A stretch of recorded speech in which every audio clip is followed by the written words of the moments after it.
a tingling, prickling, numbness, warmth or cold sensation that appears in hands, in legs, in feet, also in other parts of the body.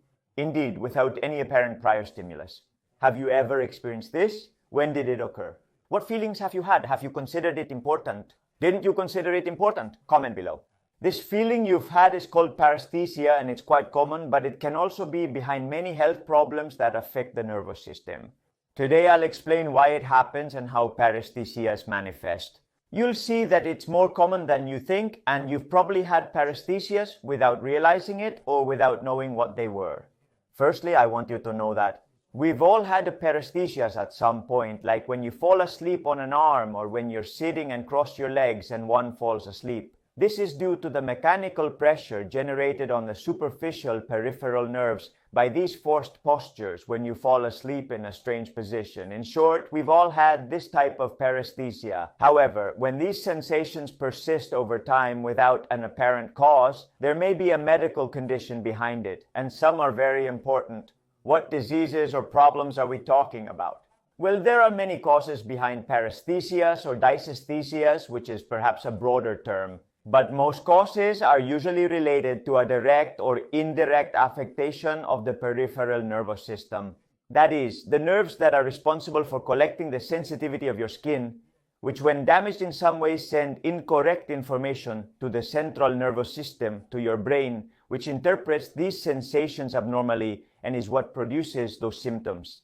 As I was saying, dysesthesia is a broader term that also includes sensations of burning, electric shock, pressure sensations, in addition to the aforementioned tingling, numbness, which are usually the most frequent. And now we're going to look at several of the most common causes of paresthesias. The first one, diabetes, super important. We saw it in a recent video about diabetic neuropathy. Chronic elevation of blood sugar can damage nerves and often does. It generates an axonal polyneuropathy that alters nerve transmission. This was the leading cause of diabetic foot, something very relevant that you always have to keep in mind because it can end in an amputation of the limb in poorly controlled diabetic patients, and therefore, well, it is extremely important. The nerve damage is due both directly to the effect of chronic hyperglycemia on the nerves themselves and indirectly due to a lesser blood supply to the nerve by blood vessels that are damaged by poorly controlled diabetes. Remember that diabetes greatly deteriorates your cardiovascular system. For more information, see the video here. Another cause, compression of the sciatic nerve, often a hernia or disc protrusion. I discussed this nerve as it's a frequent issue, but there are many others we could mention. Often a hernia or a protrusion of the discs that you have between vertebral body and vertebral body, the intervertebral discs at the lumbar level, can pinch a nerve or a nerve root and cause this intense pain and sensations of electric shock or paresthesias even in the leg, on the back side of the leg. This, when it occurs in the sciatic nerve, which is a large nerve that runs through your leg, causes the famous sciatica, which anyone who has suffered from it will know is tremendously debilitating while it lasts.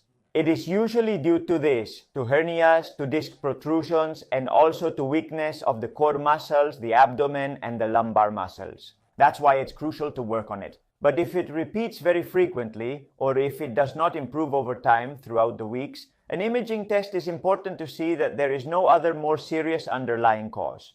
We could also say paresthesias from repetitive movements. Super frequent paresthesias can occur when we repeat the same very specific movement for a long time, usually years. It could be in tennis players hitting the ball with the tennis racket, or typing on a keyboard, or playing a specific instrument, or using the same tool continuously. Think of mechanics or carpenters who always make similar movements daily and also for many hours. And what does this cause? Well, it causes friction, repetitive compression on one or several nerves that cause these sensations.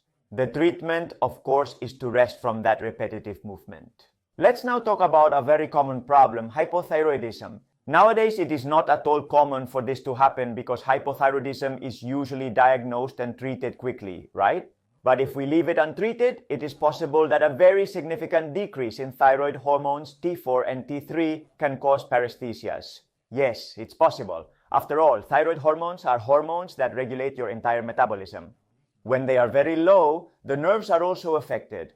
There's another situation, another very curious cause that you probably haven't related to paresthesia, and that's hyperventilation.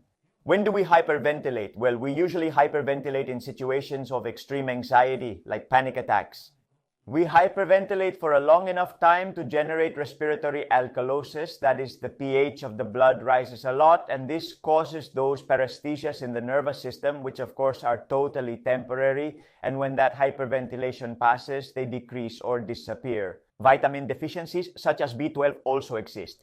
Generally, B group vitamins, particularly B12, are involved in nerve metabolism. When you lack B12, because for example you are vegan and do not supplement, the nerves can be affected and these types of symptoms can occur. That's why supplementation is so important in this population, in the vegan population, since this vitamin is found in animal-derived foods. Multiple sclerosis is also a neurological disease of autoimmune cause in which there is a progressive demyelination of the nerves. What is this demyelination? Myelin, from which the name comes, is like a coating of the nerves, a sheath that covers the nerves and has an essential, very important function. And it is to allow that nerve impulse to be transmitted through the nerves, but to be transmitted at high speed. It significantly boosts the nerve impulse transmission speed. When the myelin is damaged for any reason, in this case by an autoimmune disease, multiple neurological symptoms occur that multiple sclerosis patients know well. One of them are paresthesias and dysesthesias. Let's now talk about carpal tunnel syndrome. Carpal tunnel syndrome is a nerve entrapment syndrome. In this case, it is due to the entrapment in the wrist, usually by repetitive movements, of a nerve called the median nerve.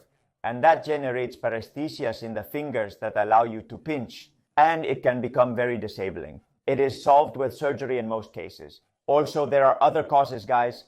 There are many causes of paresthesias and dysesthesias, many more: transverse myelitis, strokes, encephalitis, cancer, human immunodeficiency virus infection, advanced chronic kidney disease, Lyme disease, and excess of alcohol.